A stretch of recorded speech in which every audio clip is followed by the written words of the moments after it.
Hi, it's Xanthe here. Just wanted to comment on just this latest stuff with to do with some comments by an autism researcher and professor. Just going to have to change my reading glasses so I can see what I'm doing. So, Uta Frith. Now, there is a fan going. It is mainly just to block some outside noise because there's some very annoying noise in the background. So I've just got this article on my tablet at the moment. There's been a bit of a fuss about it. The title was called, in T's magazine, it's called Uta Frith, Why I No Longer Think Autism is a Spectrum. And it's just basically summing up that it's widened to the point of collapse. I'm not going to read the whole thing out. I'm just going to skim through, pick out a few bits and pieces. Now for relevant background, I have a diagnosis of pervasive developmental disorder not otherwise specified, PDD-NOS. My son was diagnosed in childhood with Asperger's, and before that he was diagnosed with ADHD, but they at that time could not be diagnosed together. And anyway, let's just skim through. So I'm just going to pick out some keywords and then we'll just see if we can discuss a few parts. Just referring to this a problem, exponential rise in the number of young people diagnosed with autism, almost tripled between 2015 and 2025. So my son was diagnosed before the change to autism spectrum disorder, so he was diagnosed around 2010, I believe, if I recall correctly. Now it says it's unprecedented. I have trouble saying some words a lot of the time. Unprecedented strain on schools. There's been an independent review. There's a rising demand services for mental health, ADHD and autism. So it says the review is welcomed by Frith, who is I'm going to have another tricky word, Emeritus Professor in Cognitive Development in the Institute of Cognitive Neuroscience at University College of London. So she's in her 80s and she's pioneered much of the research that underpins our current understanding of autism. So she said she's very happy to see that some action has been taken to understand why there has been such a dramatic increase in ASD, so ASD's autism spectrum disorder, which was introduced in 2013. So that was to merge, just going off on a little aside for background a little bit. So in 2013 the DSM-5 was introduced, which basically collapsed some diagnoses including autism and Asperger's, and some say PDD-NOS, which is my diagnosis, one of my diagnoses, into autism spectrum disorder, where some say that PDD-NOS is just a little bit sub-threshold. It's a bit of a mess, to be honest. Incidentally, my primary diagnoses are bipolar disorder, type 1, and postraumatic stress disorder, PTSD, under which it's considered to be a mental injury despite years of treatment. So, anyway, okay, so,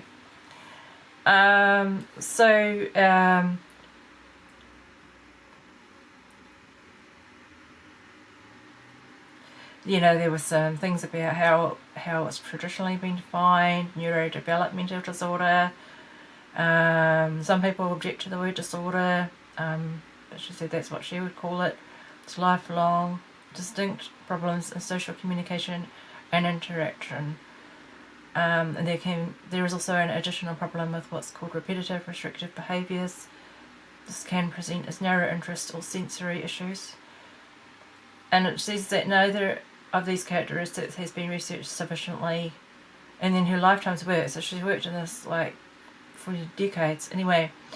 And so there were some things about what geneticists had concluded so far, the repetitive behaviour, different genetic origins to the ones with the social communication difficulties, and she should have said, I find this interesting. So that is interesting, because I wonder how much the whole concept of autism will continue to hang together if we do find a different genetic basis for these two halves.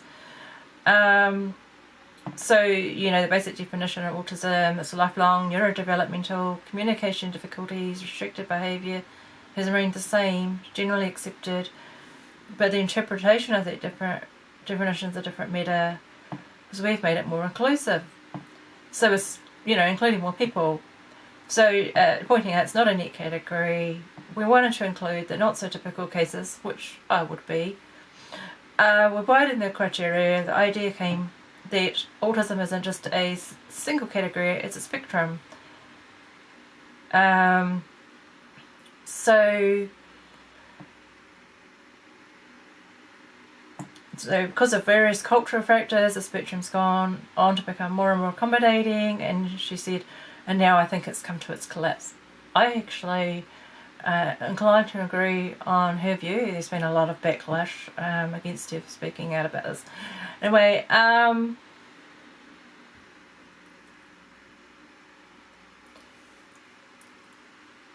she said that people still hang on to the idea that there's something that unites all people who are diagnosed as autistic. I don't believe that anymore.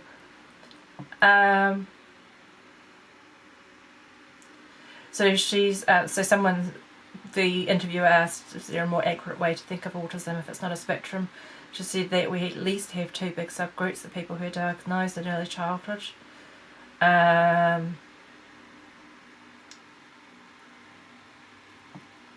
This population is different. It's made of a lot of adolescents, a lot of young women, people without intellectual impairment, perfectly able to communicate verbally and non-verbally, who might feel highly anxious in social situations, maybe perhaps characterised mainly by a sort of hypersensitivity. So this group is increasing at a rate that is just frightening. People probably hate that word that she's used, but the rate of the first group is only moderately increasing. So in autistic children with intellectual disability, there has not been any real increase. This group seems very stable. And she said, no, I do think that people in the second group really do have problems. I would definitely not say they're making it up, but I'd say they're problems that could perhaps be treated much better than under the label of autism. I actually agree with that too. I mean, if you called my PTSD autism, I wouldn't have got treatment. And that's actually something that I actually faced, because otherwise they just say, oh, you've always been like that. So what's the point of paying for thousands and thousands of dollars of therapy? I mean, that's what you're facing. Okay, can actually be used against you, and a lot of people don't know that.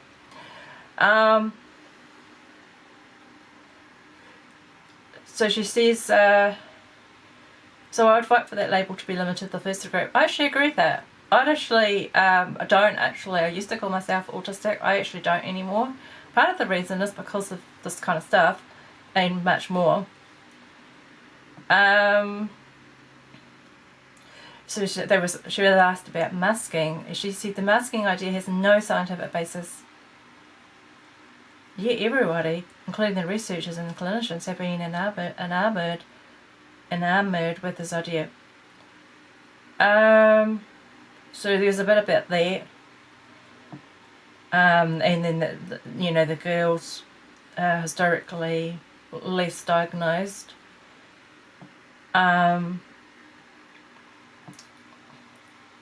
Then the change how Asperger's syndrome is no longer used as a diagnostic term. So actually, this is still in New Zealand, the DSM-4 and 5 are used. My son was diagnosed in Australia. So in New Zealand, the Asperger's and PDD-NOS are still legitimate diagnoses. Just as an aside there.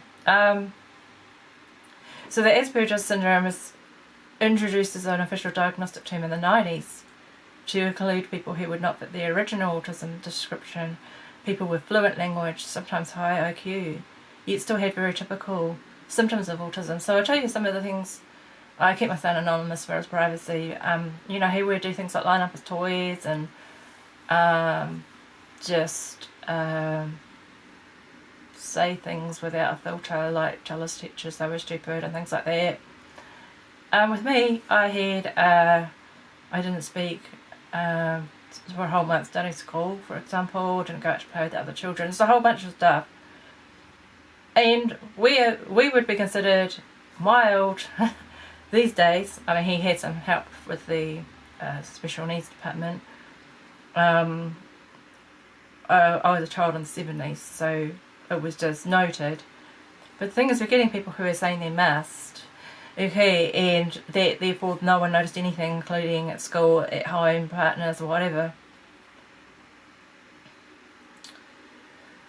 So the Asperger's one obviously became kind of a popular thing with the history. The reason why people were saying they object to it now, the main reason is because it was a name based on a man who was involved with the Nazi regime. So that's why, but that's just one of the reasons used. You can name something else. It's still but anyway.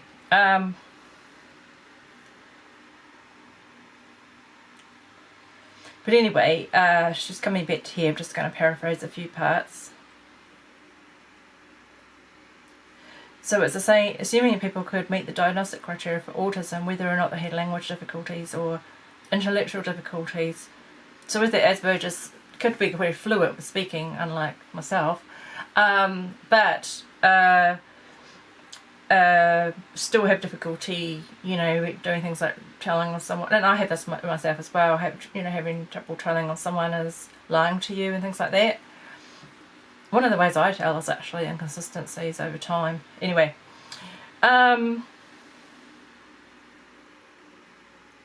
so she said what's happened, sadly, the spectrum is stretched over and over into people who would never have met the criteria of Asperger's syndrome. So asking how was autism diagnosed, many people were self-diagnosing before they were assessed. Heard from clinicians, skipping a few words and just kind of trying to squeeze it into the short video. And basically, I've heard from clinicians, they feel themselves under severe pressure to give the diagnosis. Fear the way assessments are made now may not be quite right. You get the sense people are relying too much on detailed interviews that provide a lot of subjective experience rather than objective clinical observation. So yeah, it's kind of in many cases reduced to checklists, I think, and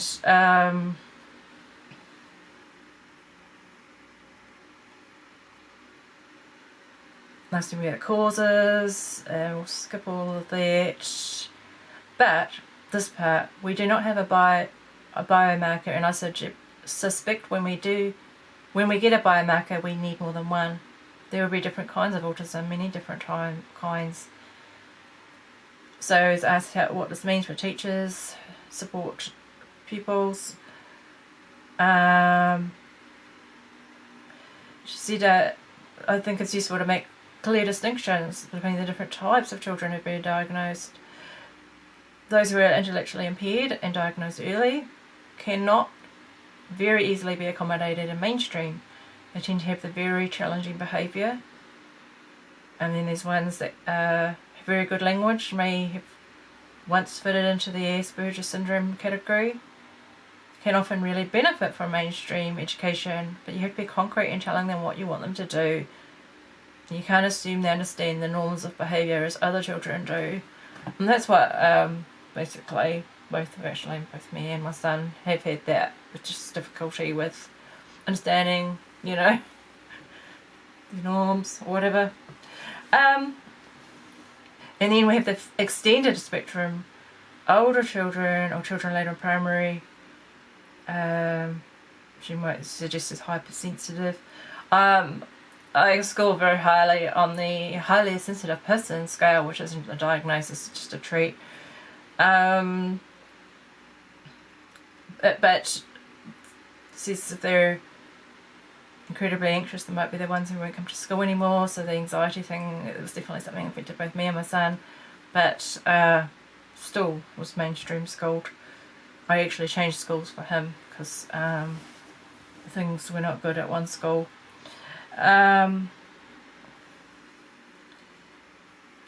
Suggestion of building resilience.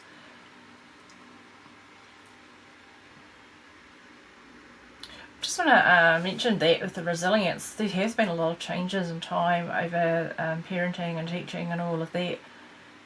We're kind of trying to make things, I've heard the term lawnmower parenting now, where you kind of don't want any obstacle for your child at all, and it actually doesn't help develop resilience, just as an aside. I've heard of that. Okay, so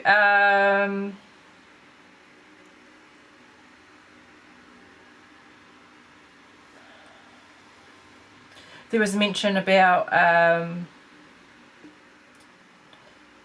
adjustments in the classroom, just saying that there's very little scientific grounding about these requests about sensory sensitivities. We don't really know what causes the sensory issues. I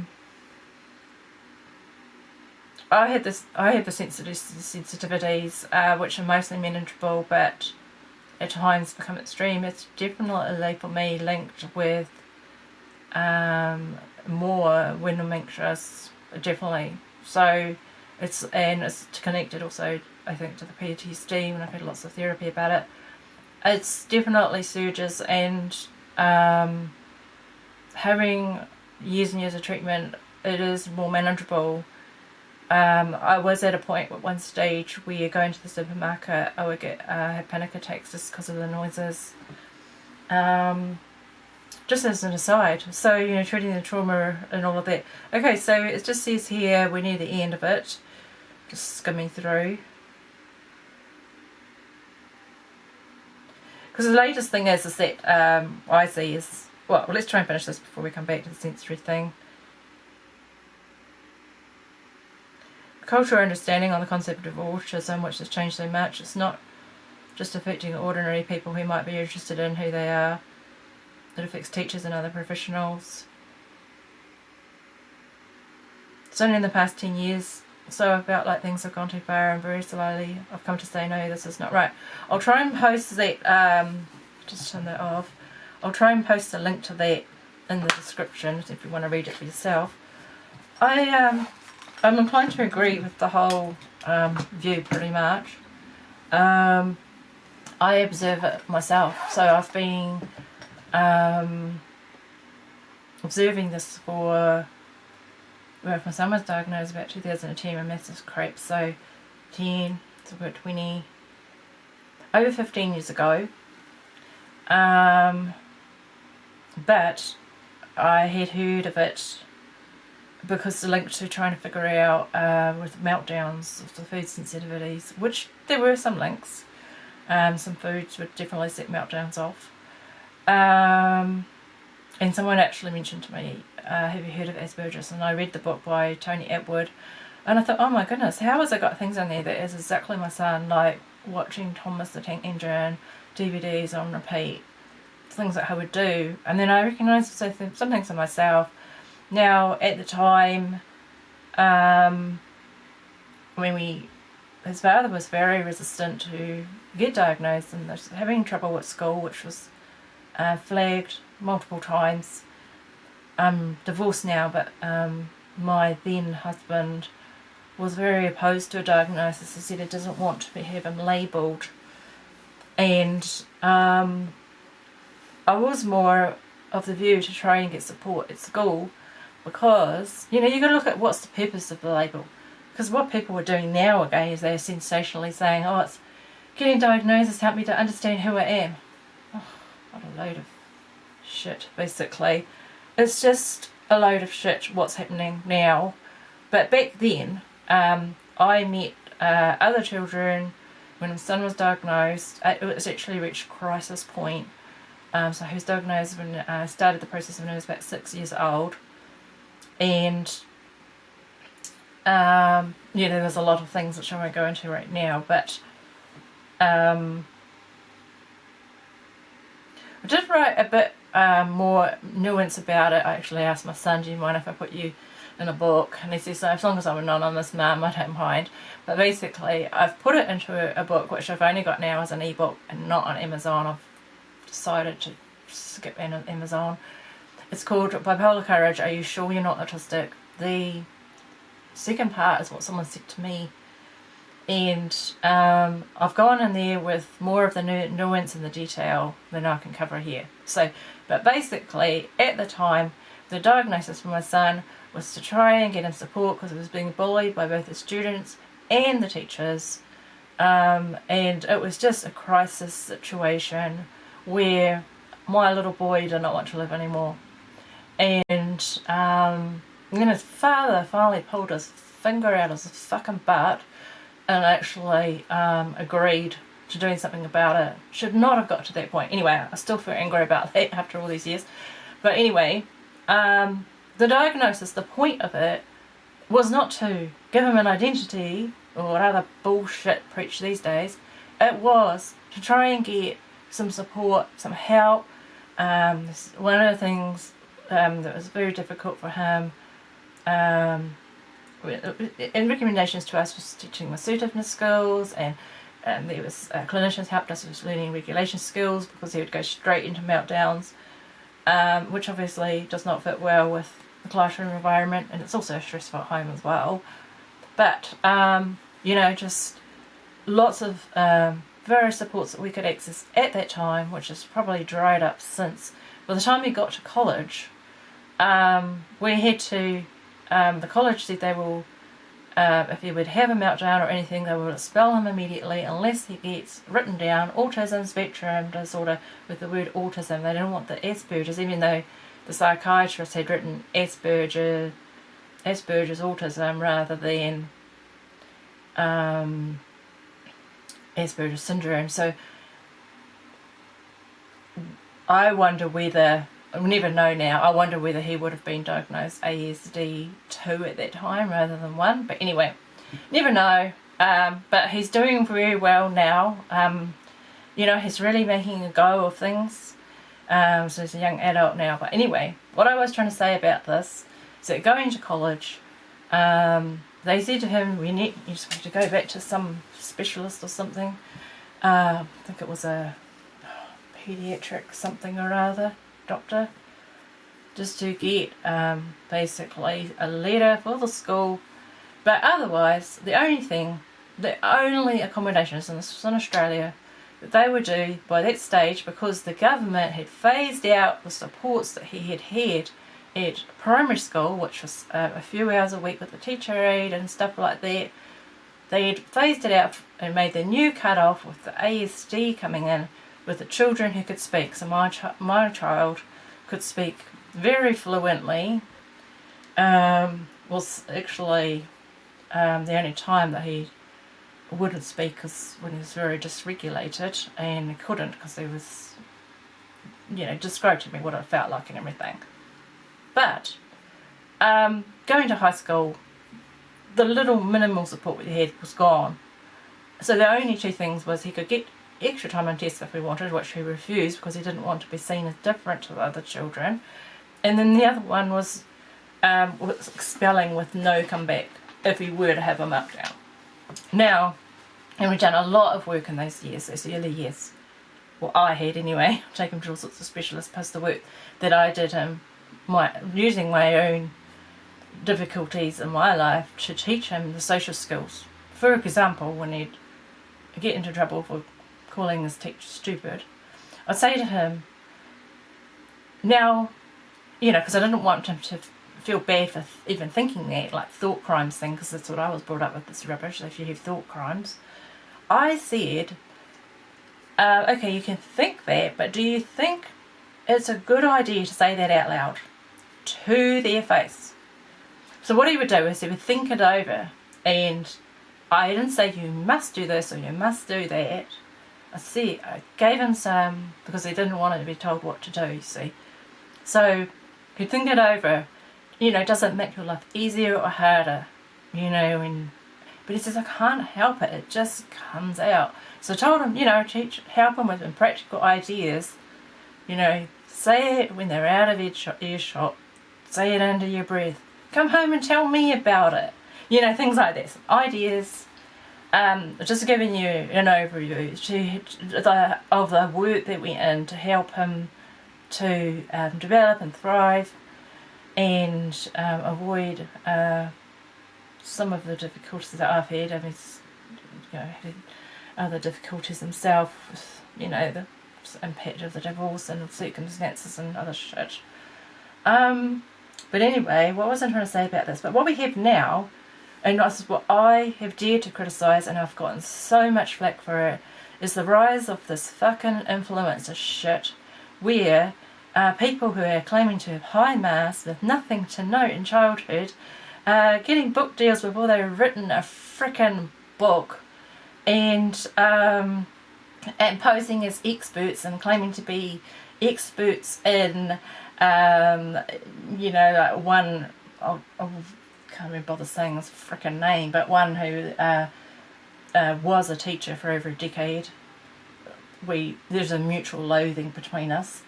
Now posing as an expert in autistic children, and claiming to be diagnosed Asperger's is the original story as an adult, after his country changed over to the ASD, autism spectrum disorder. He then goes and says now diagnosed autistic, is plagued with imposter syndrome. I hope he is forever. He's I've heard he's very upset about what Uta Frith has said. Good.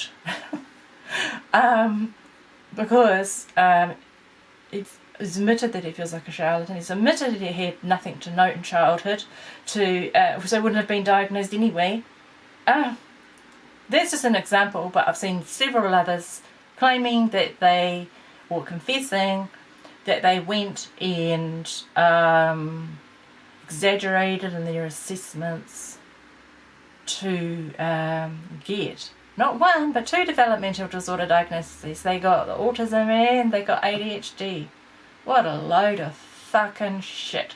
And then they go out and they make new careers with their branding and their, you know, their ADHDs and neurodivergent. I wouldn't have a problem with the word neurodivergent if it wasn't so political and watered down to basically be meaningless, as the term autism is becoming meaningless. Anyway, that's enough of a rant, thanks.